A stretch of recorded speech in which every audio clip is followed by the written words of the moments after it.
अहमदनगर जिल्ह्यातल्या राहता इथली सुनीता अमोल पवार ही विवाहिता. नवरा बेपत्ता असलेल्या सुनीताच्या पदरी अवघ्या 22 दिवसांची मुलगी आहे.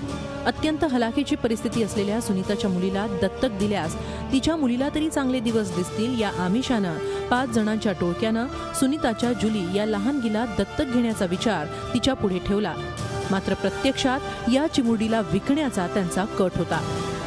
नगर जिल्ह्यातील 4 लोकांनी सोबत घेऊन आले व इथं आल्यावर त्या महिलेला कळालं की माझ्या बाळाची हे 4 लोक एकत्र मिळून कट रचून विक्री करताय. त्या महिलेने मनमाड शहर पोलीस स्टेशनला सदर लोकांनी मला फसवणूक करून इथे आणले व ते माझ्या बाळाची विक्री करत आहे असे समजल्याने तिने त्या मनमाड शहर पोलीस स्टेशनला आणून फिर्याद दिली. वेळीच सुनीता सावध झाली आणि 3 महिलांसह 2 पुरुषांना पोलिसांनी अटक केली. लहान मुलं विकण्याचं रॅकेट यामध्ये सहभागी आहे का याचा तपास पोलीस करतायत.